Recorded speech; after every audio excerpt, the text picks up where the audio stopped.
사도신경으로 신앙 고백하심으로 10월 25일 토요일 아침 예배를 하나님께 드립니다. 나는 전능하신 아버지 하나님, 천지의 창조주를 믿습니다. 나는 그의 유일하신 아들, 우리 주 예수 그리스도를 믿습니다. 그는 성령으로 잉태되어 동정녀 마리아에게서 나시고 본디오 빌라도에게 고난을 받아 십자가에 못 박혀 죽으시고 장사된 지 사흘 만에 죽은 자 가운데서 다시 살아나셨으며 하늘에 오르시어 전능하신 아버지 하나님 우편에 앉아 계시다가 거기로부터 살아있는 자와 죽은 자를 심판하러 오십니다. 나는 성령을 믿으며 거룩한 공교회와 성도의 교제와 죄를 용서받는 것과 몸의 부활과 영생을 믿습니다. 아멘.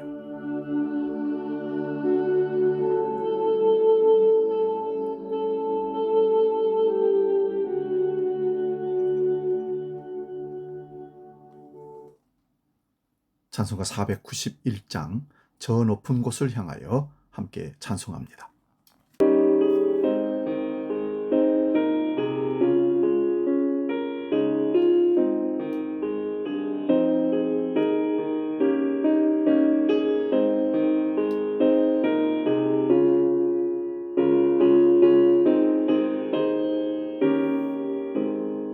저 높은 곳을 향하여 날마다 나아갑니다.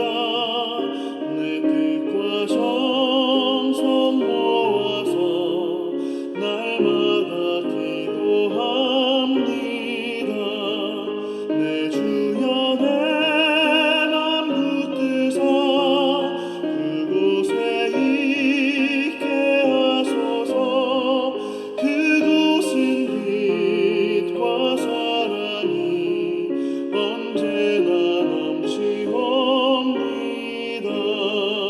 외로움과 죄가 있는 곳 나 비록 여기 살아도 빛나고 높은 저곳을 날마다 바라봅니다.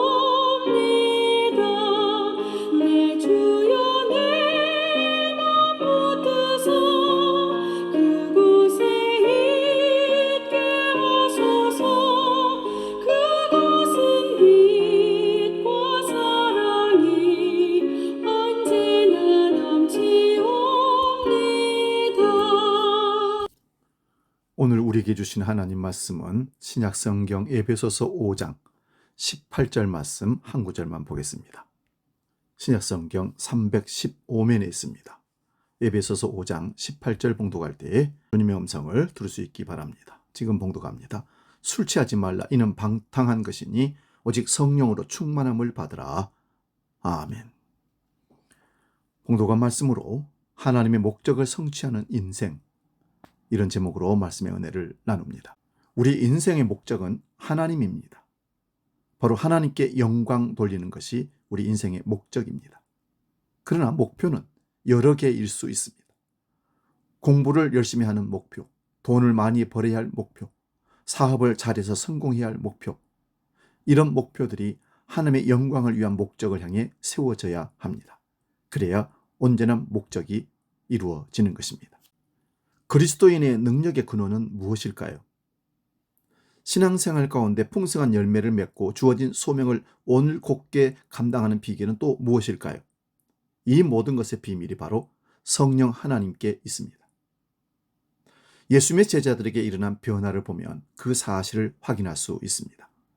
복음서에 나오는 제자들은 예수님을 따라다니며 많은 것을 배웠지만 결국 그들 모두가 예수님을 부인하는 자리에까지 떨어지고 맙니다.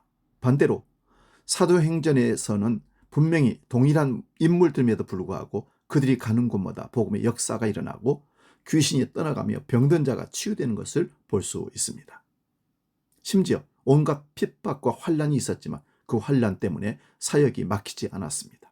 이 같은 확연한 변화는 사도행전 2장에 나오는 성령 강림 역사 때문이었습니다. 성령 충만하지 않으면 성령을 근심케 합니다. 성령님이 우리에게 오신 이유는 명확합니다. 바로 우리를 통하여 하나님의 나라의 일을 감당케 하시려고 오셨습니다. 먼저 내 안에 있는 모난 부분들을 제거하고 사랑과 희락과 화평 등 믿음의 열매들을 맺게 하십니다. 나아가서 사도행전 1장 8절의 말씀처럼 권능을 주셔서 온 열방에 복음을 전하는 사명을 감당케 하십니다. 많은 사람이 성령 충만의 역사를 사모하지만 자신의 삶 가운데 끊임없는 교만과 음란과 거짓과 분노의 열매를 맺고 있음을 볼 수 있습니다. 그러므로 성령 충만을 위한 기본 전제는 철저한 회개입니다. 그리고 성령 충만해야 하나님의 목적을 이루어 드릴 수 있습니다. 오늘 본문에서 술 취하지 말라는 말씀은 그 본질이 술 취함이 방탕의 대표적인 행위이기 때문에 그것을 경계하라 하시는 겁니다. 사도 바울은 그 대신에 오직 성령으로 충만함을 받으라고 권면합니다. 이 말씀은 헬라어 언어로는 성령에 의해 충만하게 채워지기를 반복하라는 의미입니다. 영적으로 볼 때 술 취함과 방탕함은 영적 수면제 같은 것입니다. 하나님 앞에 깨어있지 못하도록 만드는 것입니다. 반대로 성령 충만은 영적 자극제 같은 역할을 합니다. 성령님은 더욱 하나님을 기쁘시게 하도록 하는 영적인 동력을 제공해 주십니다.